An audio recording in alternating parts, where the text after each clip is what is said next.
I think we better kick off, Vi, before this conversation degenerates into something else. Thank you.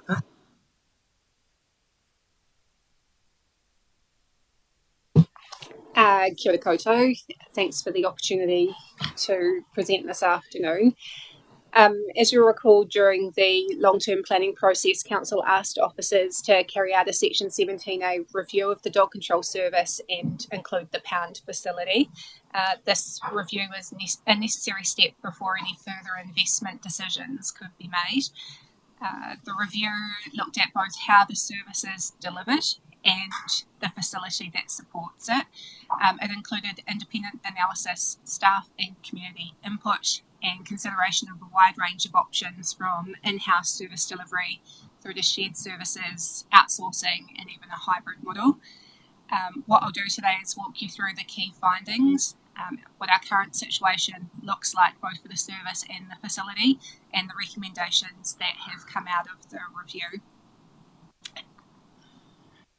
So the purpose of the presentation is to present the Section 17A review that's been completed for both of those things, and seek elected member direction on the report recommendations.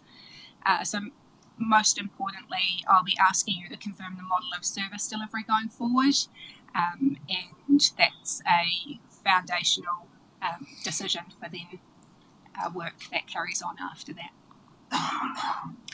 So yeah, the questions today to keep in your mind and to help us with is: how would you like us to respond to this review, and ultimately do you support retaining the in-house delivery of dog control, both the service delivery model and the dog pound facility?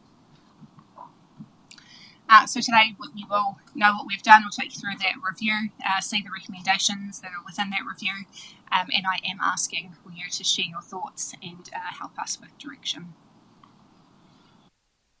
So again, kind of cover this off, but why the Section 17A review requested during the LTP process and a prerequisite to any further decisions made around capital investment into the dog pound and its upgrade. It includes the two components that I've gone over, so both the service delivery of dog control activity as well as the dog pound facility. So that there, just an insert out of the LTP to show where that budget was sitting. Our current situation, so currently the dog control service, so just focusing on the service right now, is delivered completely in-house.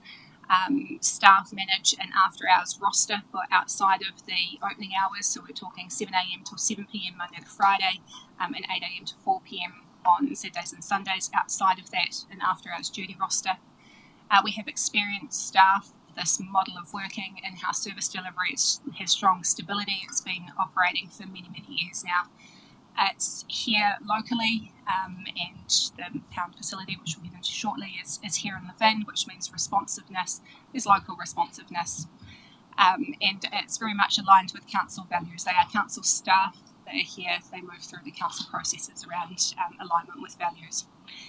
You'll note as I go through the presentation today, all of these photos are actually from either the dog pound facility or actions that are actually carried out from the pound.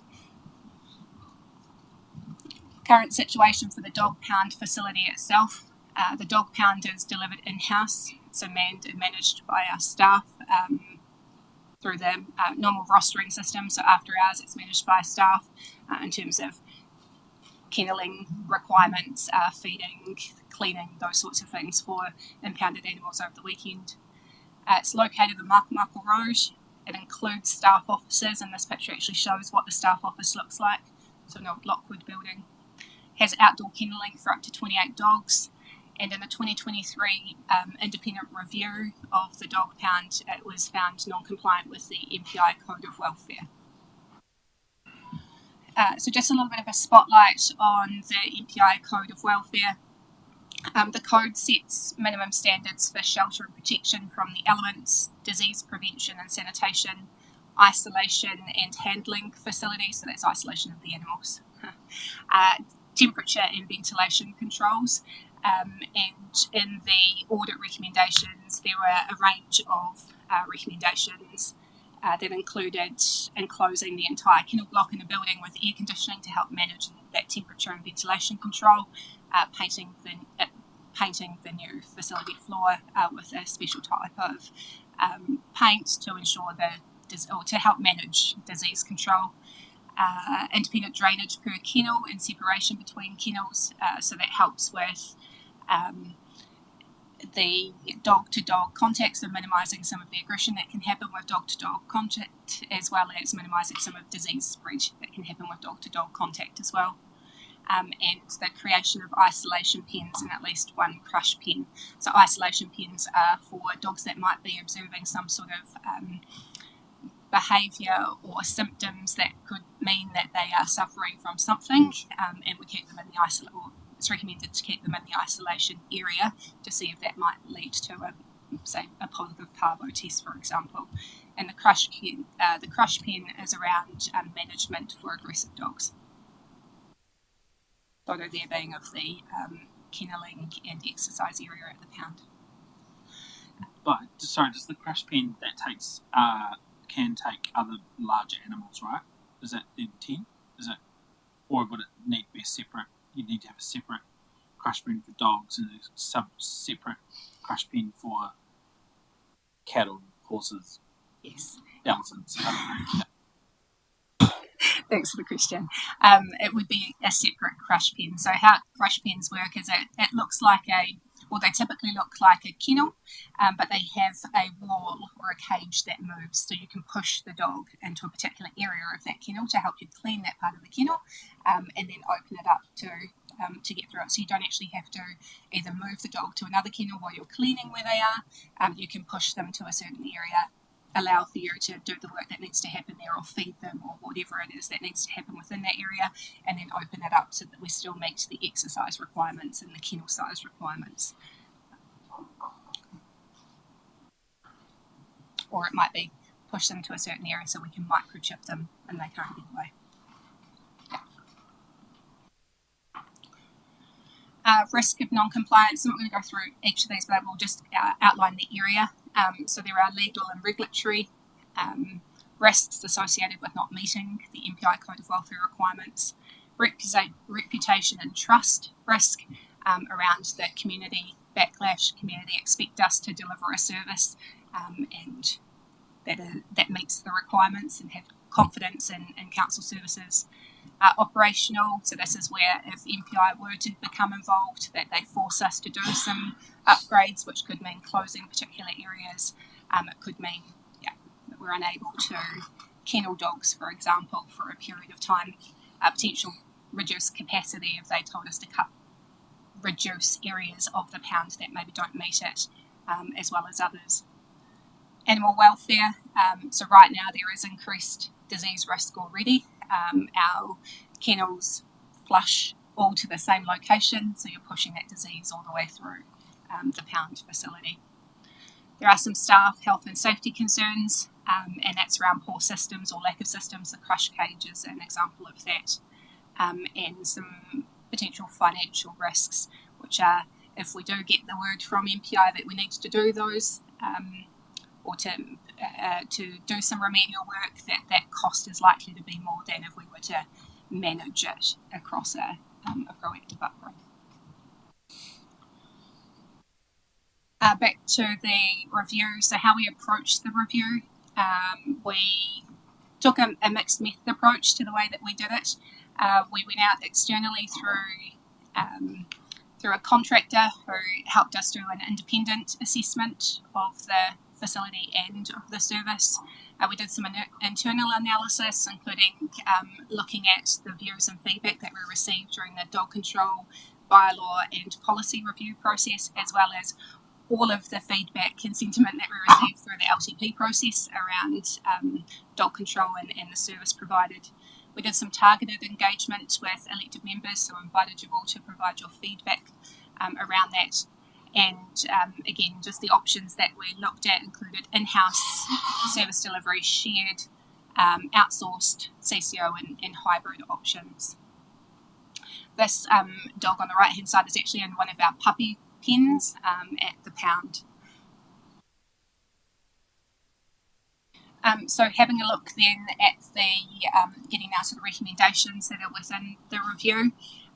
So here for the dog control services on the left or on the green, the highest scoring option through the independent review was the in-house service delivery, and we've talked about strong stability, local responsiveness, and being aligned with council values. The least scoring was outsourced, likely to be less responsive.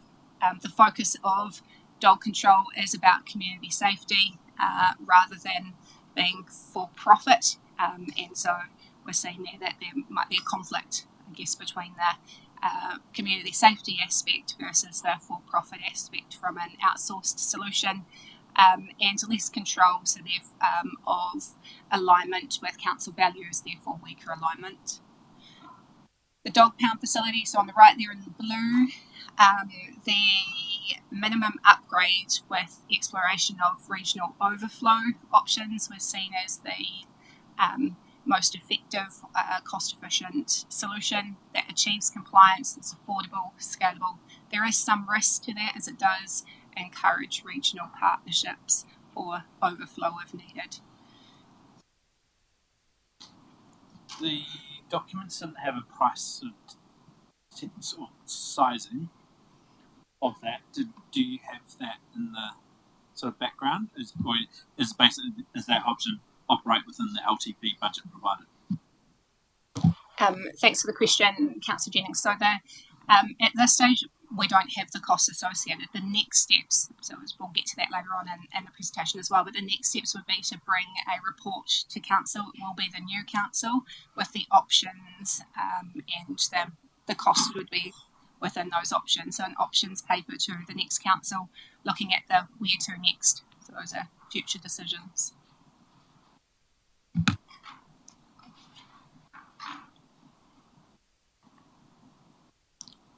So, review recommendations. It's in two parts here. The review findings recommends that council retain the in-house service delivery for the dog control service and proceed with a minimum upgrade of the existing pound facility. And as Councillor Jennings pointed out, that would be within the budget set aside, so within the means that we've got there, but would require a further decision of council around direction there. In addition to this, there were two operational matters that came through in the staff feedback that are in the review. They are operational, so they do sit within our service delivery model, but worthwhile noting. One is to consider an expression of interest process to assess the viability of outsourcing the after-hours service delivery, and to explore the introduction of seasonal working hours to better align with safety and community demand. So, what's next? Do you support retaining the in-house delivery of the dog control service in the pound facility? And the next steps would be to present the facility upgrade options to the new council for decision. Over to council now, I guess, for some direction, but in the meantime, just got a couple of pictures up there if you did miss them around what the pound looks like now. I've got a few questions, and I'll deal with the dog control service first. And I looked at page, I think it's 37 of the pre-reading, to try and get a sense of so what do we spend annually on a dog control service, and what's the level of demand? Because we obviously have, at a minimum, we have to have a dog control service or access to a dog control service, and that's what dog owners ultimately pay for, even if it's never required for a single call out or a single dog. We have to have a service in place of some kind, and then an ability to meet fluctuating demand. But so my reading on page 37 is we have about 800 to 900 call outs per year. Is that about right?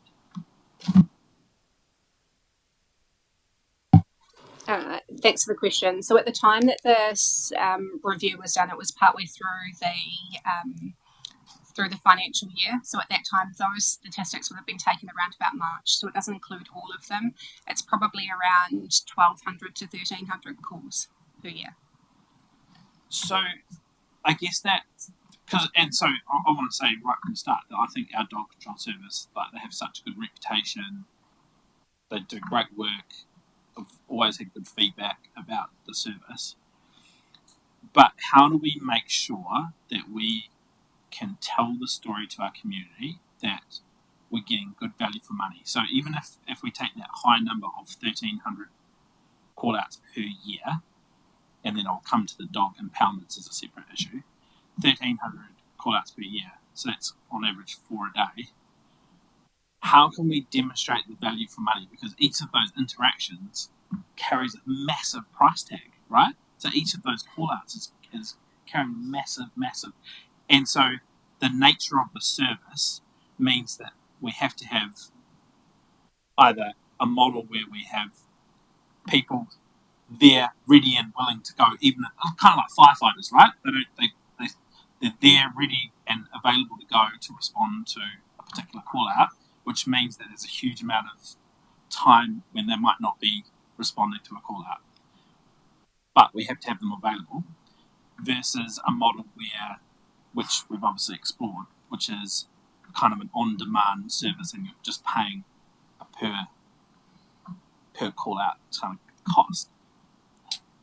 So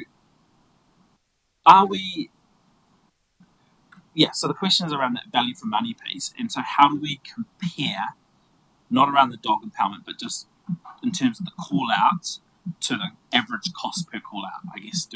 Have we done any analysis to go, looking at other councils, is our kind of average cost per call-out actually reasonable? Is it high? Is it low? Where does it sit? Thanks again for the question. Short answer is no, we haven't done that level of analysis. That said, you're absolutely right in the sense that the animal control team could be called out at any point in time, right? And at any point in time, there could be multiple calls that come in at that same point of time. And the expectation of the community, which is a rightful expectation, is that there is responsiveness that meets that level of demand.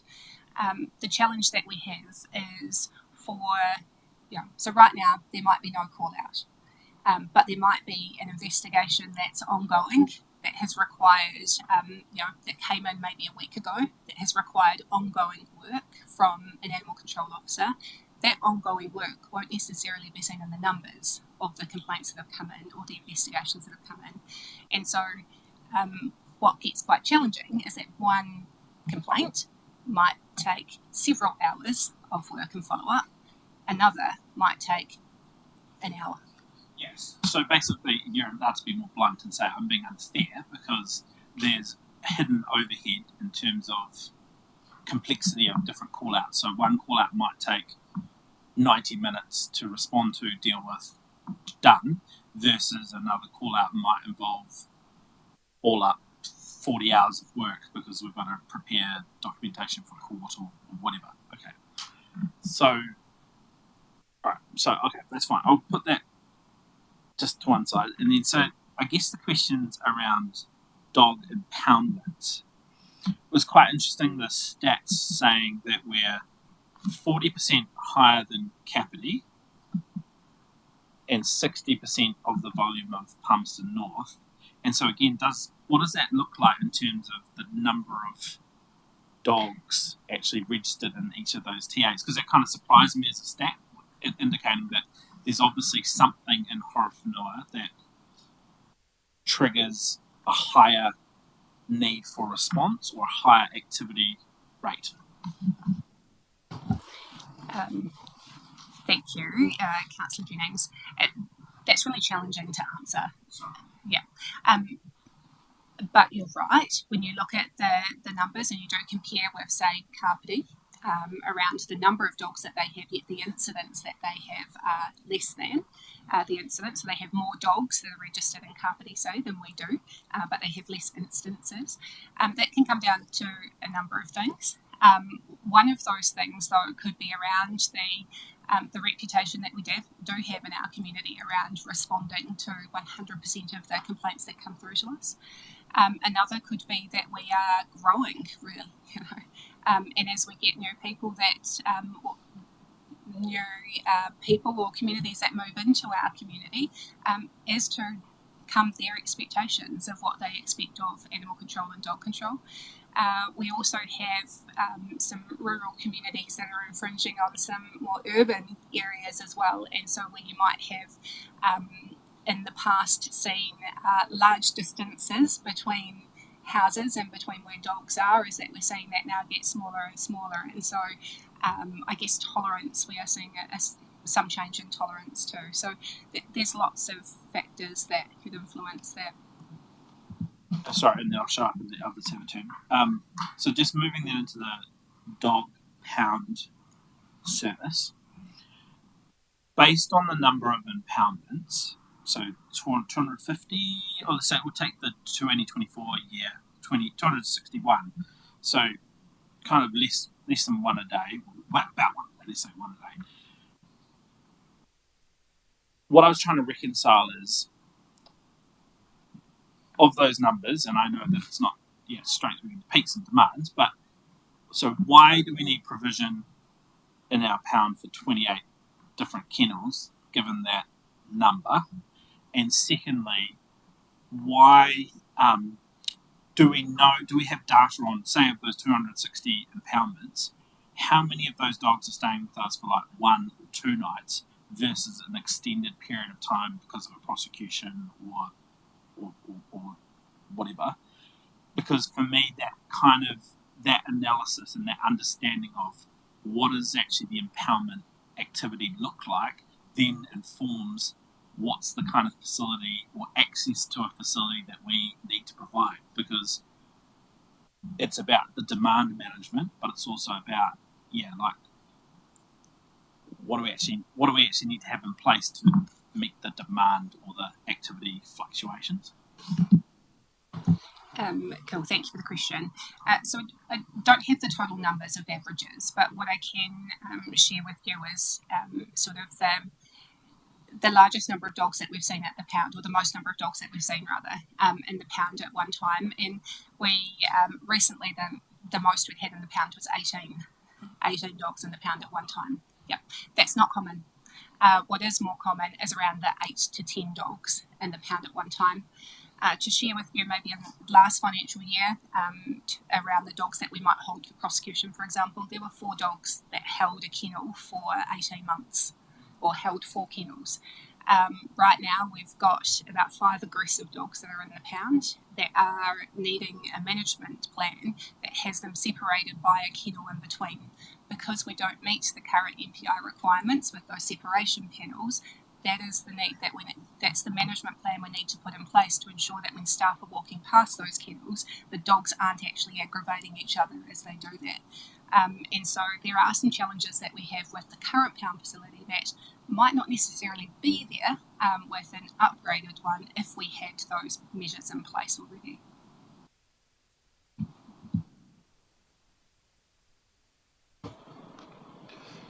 Thanks. My question's around the feedback on the call out, basically the call out system, so how we call out currently in the house. Was that feedback based on the workload affecting your current staff numbers, or was it around other factors, or how was that? Yeah, and from an economic point of view, have we got any data on what the difference in perhaps financially sustainable model around the call out availability, whether that was outsourced or kept in? Is there any difference in that you could do? Thank you for that question, Councillor Brennigan. So the first, just trying to remember what your question was initially. Oh, feedback, that's right.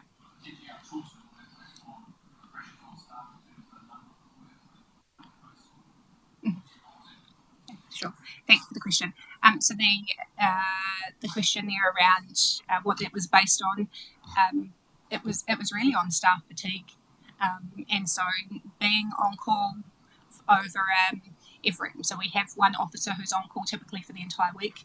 If they get many calls out during the evening period, they're really tired the next day that they come back into the office. And when you sustain it over a longer period of time, that was where the feedback came in. When you think about a weekend, that actually just a weekday even, there are more after hours than there are during the day hours. And so if you're woken up in the middle of the night at 2 o'clock in the morning, trying to then get back to sleep to be back at work at 10 o'clock the next day is a challenge, and sustaining that for longer periods of time. We've also struggled recently around recruitment and retention of staff, and certainly that doesn't make it it can create some challenges for us around how appealing being a dog control officer is. Vi, do you want to talk a little bit about the work we've done around stand down periods and like really trying to manage that from a health and safety perspective? Sure. So yes, our own reflection, it doesn't make it sound like we don't give them a break. But yes, there has been some work around stand-down periods. So we do ensure that if you've been working a shift during the day, that you've got at least a couple of hours before you come on shift for on-call. And so that's to ensure that you've got a meal break. But also if you get called out during the middle of the night that you don't get enough time for rest, then we are working through a 10-hour stand-down period before you then come on for your next shift. I guess the challenge I was referring to before is that when you're on the hook, I guess, for over that period of time, you don't have a rest. And so you could be called out at any time of the night. When your phone pings in the middle of the night, you are on hyper alert, I guess, around needing to go out to do that. If you get called out, say, at 5, so currently they work through till 7. If you get called out at 7:01, not so much of a challenge. You can go out and you can do that. You get home, it's around about just after dinner time. You can get that good night's sleep. But if you get called out at 2 o'clock in the morning and you get repeated call outs at 2 o'clock in the morning, that's where it's a challenge.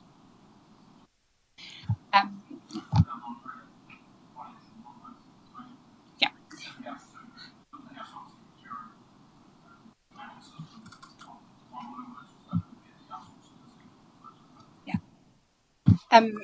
So in terms of in-house, like we know what that cost us for in-house. There is a duty officer fee, so they do get an amount of money for just being on call. They can't leave the district. There are some restrictions on them, so I do recognise that restriction. Plus they get the per call out that they need to go out for. So we know those costs. What we don't know is what the outsourcing costs would be, because we haven't sort of tested the market, and that's what the EOI process, I guess the recommendation is about, is going, hey, could we do this cheaper? Can we explore them? Are there providers out there who actually want to deliver that service? Speaking from previous experience, and albeit this is about 10 years ago, there were no providers 10 years ago who were willing to go out and deliver animal control services after hours. And we think about it's quite a demanding role for anyone to deliver. Hey Vi, I struggle with this a little bit, if I'm honest.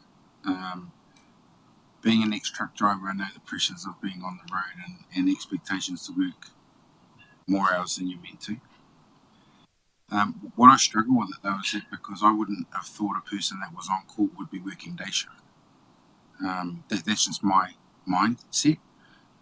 So are they actually expected to be at the dog pound the whole time that they're on call? Are they actually on site? Just nod your head, yes, no. Okay.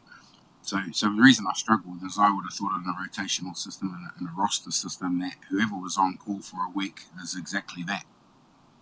That's their role. And during the day, the other officers are looking after the facility, because when you see, they're expected to have a minimum of 2 hours break, there's no way you can guarantee that if an emergency happens. So I just wanted to make the comment. I just feel like there's just something that doesn't sit quite right with me in that regard, that's all.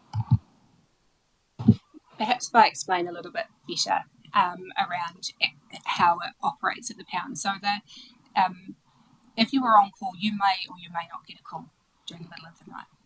You may or may not get a call at all overnight. And so the duty officer is someone who is on call to attend to those calls if you get a call out. So they still do work during the day. If they get a call out during the night, then that's when we would observe the stand down periods before they then came on board. But they're not required to be at the pound, so they're not actually working that time. That makes sense. Oh yeah. Sorry, I totally get it, but I don't get it. If you're on call for a week, then that's your job. You're on call for the week. I wouldn't have expected you to be sitting. Is that the difference then? So it's it's the model of pay then, perhaps. So that's probably what needs to be looked at. Yeah, and so obviously we're kind of starting to touch on quite operational matters, which right now are the subject of live union negotiations. So on call, stand down periods. This is a very it's a topic that means a lot to those of our kaimahi who work in this environment. So we hear you, Justin, Councillor Tamihana, and we're actively working through it. But it is fair to say we've actively worked through it, over the last few years, and it's a really it's complex because of the type of business it is, but also how we navigate service delivery, health and safety requirements, and this kind of cost to serve. Then there's just an acknowledgement of the day-to-day demands of animal control. And Mayor Bernie and I happened to be driving past the other day, and I said, let's go in for a visit. And there was one of our animal control officers who was on annual leave who had come in because our kaimahi that were on roster were dealing with dangerous dog, angry customer, and there were some people visiting the pound to meet and greet the dog that they were hoping that they would adopt. So there's it's a very dynamic service delivery, because while at times you're like the police, you're also at times oranga tamariki and then at times they're pretty special people that work there, is all I'd say. Question, Vi, in terms of two questions. The non-compliance with MPI regulations, what does that look like if we don't do anything in terms of that? I mean, are we at risk of, getting named and shamed or whatever? And the other question was around the new laws which are about to be introduced around length of time that you can tether your dog, and how that may have, is there any sense of what an increased workload that might present to you as well? Thanks for the question there, Bernie. So risks for us, I think probably the largest risk will be around reputation, and potentially some loss of confidence and trust in the dog control service and council. In terms of the tools that MPI could use around non-compliance, we could find ourselves with fines, we could find ourselves with notice of direction to get work done, to not use something, to do something or another. And that could then lead to, I guess, having to spend money that we haven't planned to spend money on to do some remedial work, but not necessarily in a planned way to achieve what we need for everything else as well. So, I think that probably covers it. Right, I've got another question which you might not know the answer to, because it's kind of a question for the consultant, which is, why do you think they didn't consider an option which involves an expression of interest for a full range of service? So it could say, these are our requirements. Hey, market, what are you able and willing to provide, and at what cost? And that could range from overnight service, just small bits of the service, through to provision of just the facilities, through to everything. And I know that I'm not suggesting, I don't want to suggest that that's the direction we want to head, because that's unsettling for start. But I just want it isn't surely the best way to actually understand what the possible costs, and the possible value for money opportunities are, is to just go, this is a space that where obviously there hasn't, typically your experience is there's not many suppliers, or there's no suppliers, but at what point does it become viable for someone to, and I'm the reason I'm asking this question is in my mind I'm sort of thinking that surely there's people who run kennels or catteries or those kind of facilities already where there's a resource consent in place, might go, oh yeah, there's an opportunity here, it makes sense, I could do this, I could meet, if council are really clear about the standards they require, and then they're taking all the risk in terms of the capital outlay, and we're paying on a per need basis. And yeah, there might be some years where we win, but there'll be other years where we might lose. I don't know.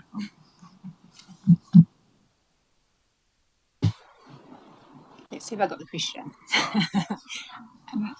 So I guess the first bit to address the question of the consultant maybe looking at potentially completely outsourcing the entire activity, including the services and the facility. I think within the review they did, just separately. So one about the service, one about the facility itself, and in itself had some commentary around for the service, for the facility, why not? I think underlying that was around, and I made the comment before, the dog control service should be about community safety rather than for profit. So there's that. During the workshops where we solicited feedback from actually elected members, we had some kōrero around that. Why not other kennels, for example, who have the majority of, or they've already set up to meet the MPI Code of Welfare, why wouldn't they be interested in something like this? We had a conversation with a couple of kennels, and the main reason for that is because they can control the dogs that go into that kennel. They can choose whether they accept it based on whether your dog is vaccinated, based on whether your dog is socially good with other animals or with people. For the dog control service in our impound facility, we don't get the choice. If there's a dog that comes in that is not vaccinated, we can't turn that away. And for a kennel, you can understand their position. They are potentially paying, other paying customers and other dogs at risk by having dogs that are, less control around that. So we did explore that too.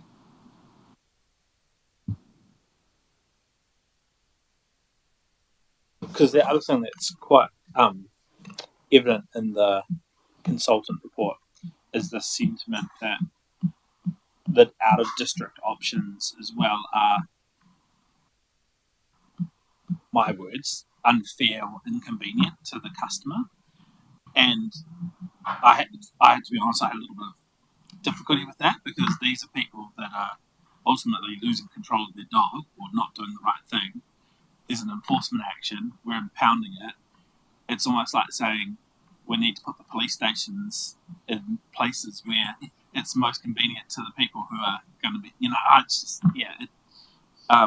because ultimately the cost of these call-outs and the cost of the impoundments is, the full cost is not ever met by the person benefiting from that. It's the wider ratepayer that is having to front up for the cost. So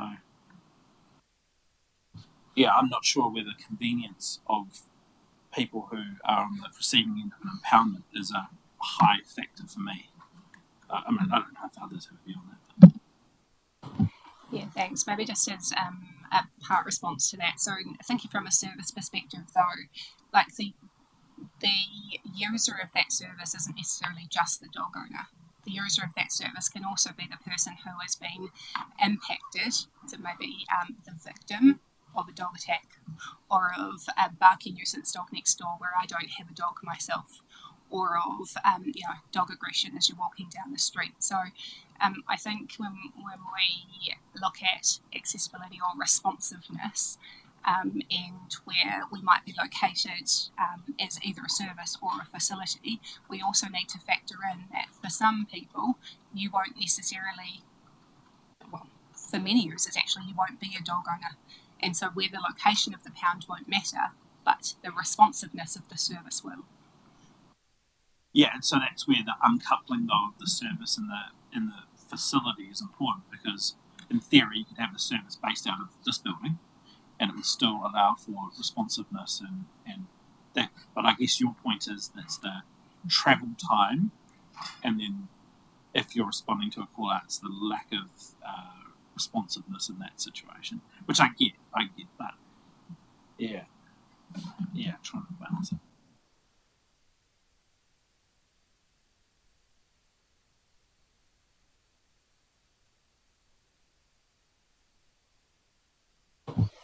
So I guess just in wrapping up, if I'm correct in reading the room, and we're at the end of questions, so I guess the question's still before you. Do you support retaining the in-house delivery of dog control, both the service and the facility, noting that the decisions that are made therefore internally, so operational decisions, will be influenced by the decision today. What won't happen today is obviously we're not deciding on whether we move forward with a hybrid model of a dog control facility or actually what the decisions are around the facility, but noting that there will be a report back to the new council for decisions on what type of facility or what the options might be around that facility. Is there anyone uncomfortable with Yes, for me.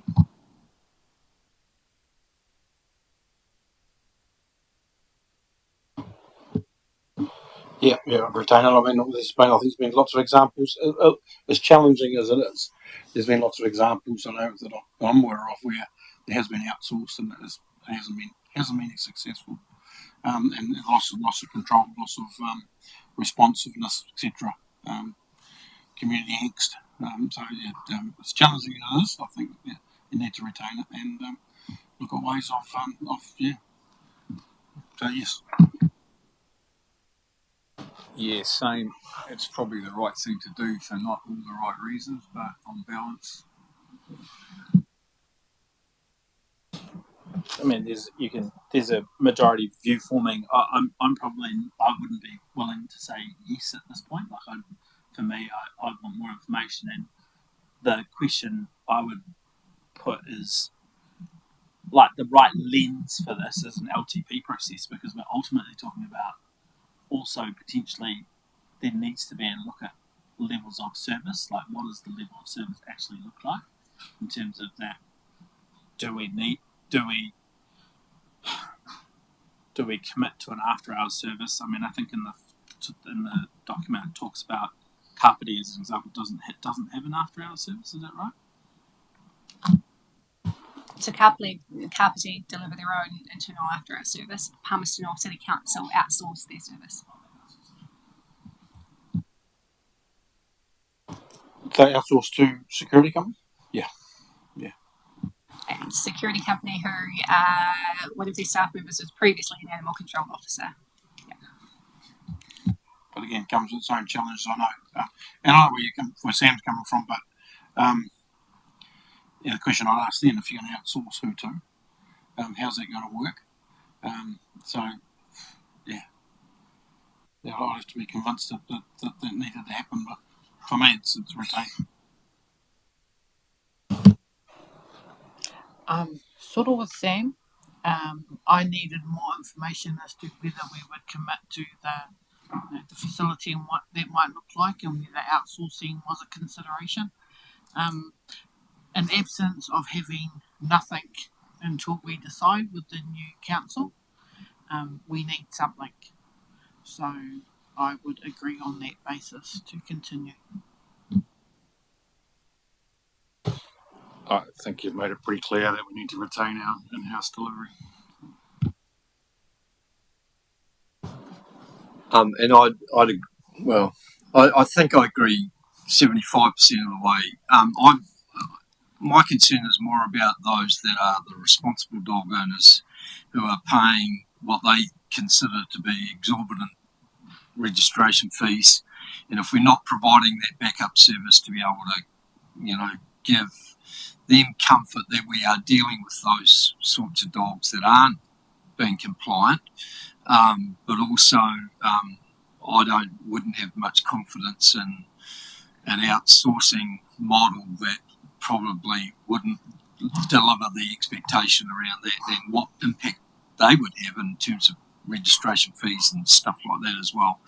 But I'm also conscious that community are probably going to have to get used to a expectation level of service that is not as gold-plated as they possibly get now, and that's where I'm, slightly different, in agreement with Sam in terms of what does that look like.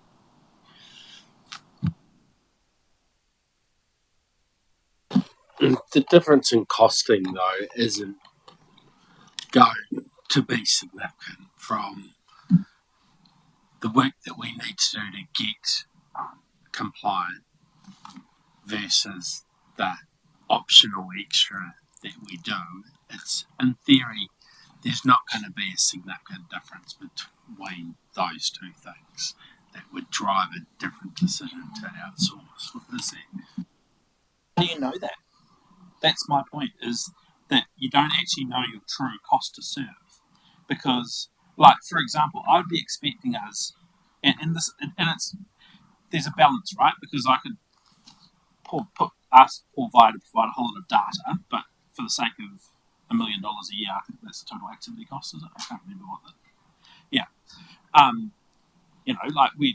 how much effort do you put in? But ultimately, like, we're talking about cost pressures around rates, affordability, all this kind of stuff. And so we've kind of got to look at that whole cost to serve piece. And so if a full-time a service that involves full-time people is the right fit because there's demand to support it, then of course. But the data for me, like, is if you look at that overnight call-outs, are they call-outs predominantly of a nature that are about noise and barking, or are they actually roaming dogs where we're going to need a different type of service? Because there's different responses for different types of call-outs, and so that's my argument, is that there's kind of a need to actually understand a little bit more about the nature of the service that might be needed, therefore what's the response or level of service to provide, and therefore what's the cost to serve. And I just don't feel comfortable, in minority view, so that's fine, but I just don't feel comfortable, like a month out from an election, sending a direction, go away, continue with a model, when there's opportunity to perhaps test things a little bit more. That's just my point. That's just my view.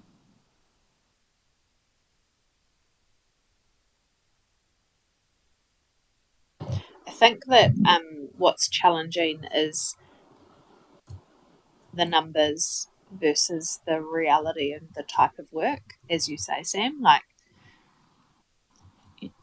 by the last 10 days, we've had 2 attacks where people have been hospitalised. There's a prosecution with how I described the dangerous, and that might have only been one call.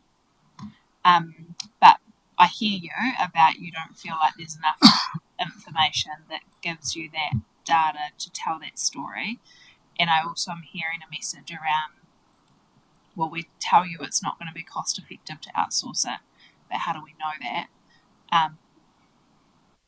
And I suppose we need to take guidance from the table about whether that's an exercise you want us to undertake.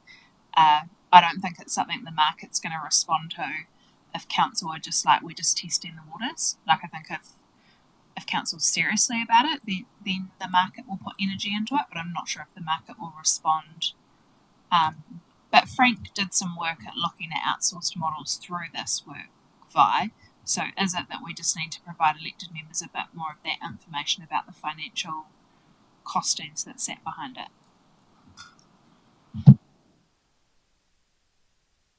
So the question straight away is if you're gonna discuss outsourcing, who are you outsourcing to?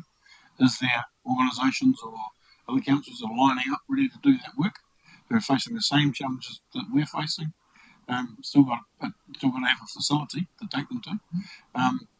For me, it's questioning the payback of that. If you're going to put all that effort into looking and time and resource into looking for an outsourced model, where is the gains? That's what I'm struggling with. Where is the gains? Because personally, I can't see them. I can't. I think it would be, because I'm conscious of timing, as you pointed out, Sam, but also kind of the rates pressure pace, or arguably the fees and charges pressure pace. Do you think, because as we've been talking, I'm conscious that in another room, at an operational level, we're talking about our noise control service, and that is outsourced, and I am very eager to test whether that is the right model, because I need more assurance that that is the most efficient and effective way to deliver the best outcome. But we look at these things in silo, and I'm just wondering whether there's something in here about the new council, when they think about the new council of post Three Waters, post core service refocus, that a more strategic way of looking at this. The Section 17A reviews force us to look at it in silo versus looking at it around outcomes and kind of council thinking more strategically about in-sourced versus outsourced models in that vein. Like, not just in the vein of animal control, but thinking about it holistically around our future service delivery role. That's not me trying to kick the can down to a longer term conversation. I'm just kind of acknowledging that, you could put animal control and noise together in the same conversation, but there'd be other things you'd be able to talk about. I think some of us were already thinking that.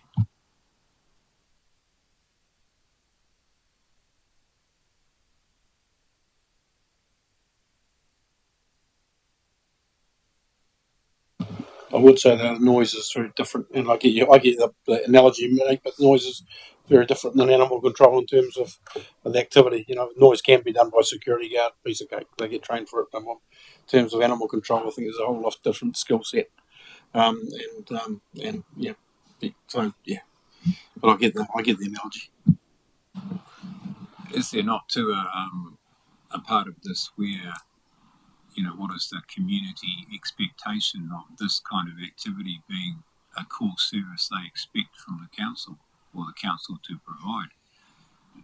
Yeah, because it's going to get, as we go forward, it's going to get more and more focused on what we actually can afford to do and what maybe we should do and what we shouldn't be doing.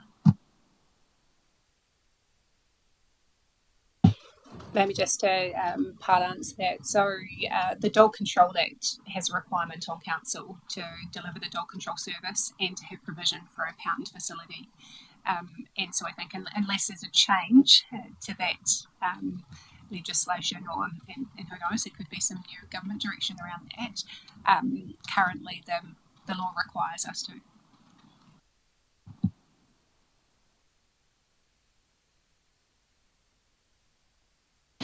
I think maybe in closing and to wrap us up, so I'm hearing a general sense of yes, move forward. Certainly got some comments there and some work-ons around where we can explore, but also so the next step is to present an options paper to the new council, and so within that options paper I can certainly take some of the comments and add some of that clarity into that as well. And I think for me, going through this process, dog control is a really high-profile service in the community. It's seen all the time in, say, community pages. You can only go in there at any time and find someone complaining about a roaming dog and what are animal control doing about it, for example. It's really high-profile. And so anything that we do in this space, whether it is moving to a different type of model or even continuing on this model, there is going to be feedback either way around what's the best thing. The direction that you provided today certainly gives me clarity around what I should be working towards or what officers should be working towards. So thank you very much.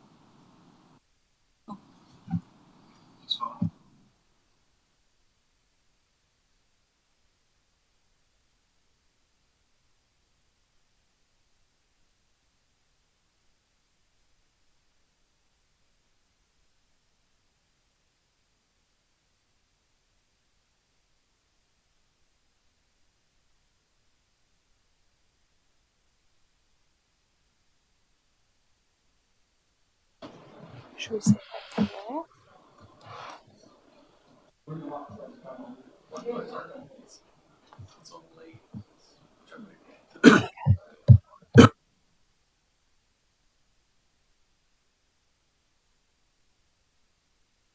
No, it's not Linda. It's the revocation. It's the revocation person.